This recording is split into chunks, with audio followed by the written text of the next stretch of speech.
الأستاذ توفيق الوزاري، نائب أمين عام مؤسسة أصيلة. أستاذ توفيق، نحن قبل الدخول إلى المدينة استوقفني سؤال، وقلت ليش ما أسألك إياه. منذ متى التحقت بموسم أصيلة؟ أنا أعرف أن أنت ابن أصيلة، لكن متى التحقت بالموسم؟ التحقت بالموسم، أنا لا أتذكر فقط اليوم، أتذكر الحالة. كنا صغار، كنا نأتي عادة إلى منزل العائلة هنا في المدينة القديمة، وفجأة في يوم من الأيام شفنا في عطلة الربيع فنانين أو ناس غرباء يرسمون على جدران المدينة، وخصوصا على جدار بيت العائلة. ففي البداية تفاجأنا وقلنا ماذا يفعلون؟ هذا عمل يعني غير مقبول، يعني أن أنت تجي وترسم في حيط مش ديالك، عمل غير مقبول. فكانت ولو صدمة، ولكن الفنانين القائمين على هذا الورش كانوا أذكياء، لأنهم استطاعوا أنهم يجرونا لمساعدتهم في تقديم يعني سطل الماء ولا غسل الفرشات ولا رسم كذا ورسم كذا. وهذه العملية دي تنوعت داخل المدينة كلها، يعني 13 حائط أو 11 حائط التي رسموا، جدار التي رسمت، كان هناك أطفال يشاركون فيها.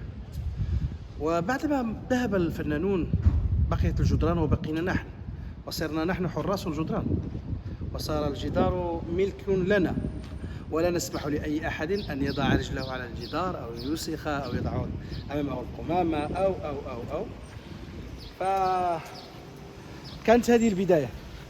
في الصيف الموالي بكيت أنا وبعض أصدقاء وأختي، بكينا لأن وجدنا بعض الفنانين وبعض العمال يزيلون الرسمات، وكانوا يزيلون الرسمات ونحن لا نفهم لماذا يزيلون رسماتنا.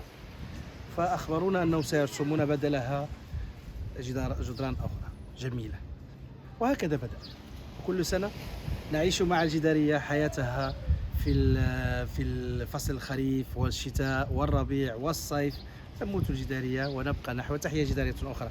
نعيش مع الجدارية ونحن فرحين ونحن مسرعين ونحن بطيئين ونحن بدون شغل ونحن نلهو. نعيش معها كأنها جزء من مكونات بيتنا. فنشكر كل الفنانين الذين مروا من الأصيلة والذين تركوا بصماتهم. ربما لا تبقى البصمة على الحائط، ولكن في ذاكرتنا هي محفورة إلى الأبد. جميل. نأخذ قليلا من الظل، ولكن هناك مزيد من السؤال للمعرفة، لأجل أن يتعرف العالم على هذه المدينة الجميلة الحالمة، والتي يقطنها أناس مهووسون بالفن والجمال والشعر والسلام والتسامح.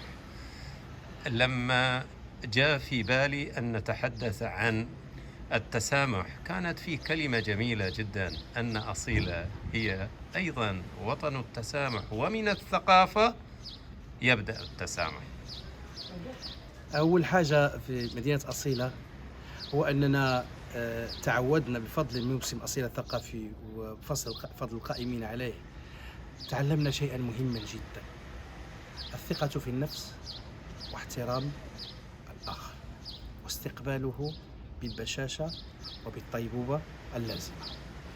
من هنا مرت العديد من الجنسيات والعديد من اللغات، ونحن في أصيلة كنا نقف مشدوهين أمام الأجانب الذين يدخلون إلى المدينة.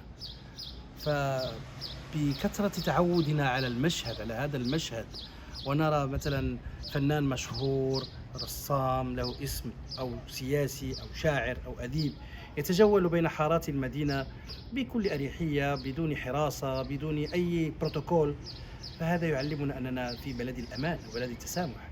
ومنذ الصغر نتربى على هذا ونظرتنا نحن إلى الآخر هي نظرة تقدير وإعجاب واحترام واستقبال وضيافة للآخر. فكلمة التسامح ربما، وقد أبالغ، ولدت في أصيلة.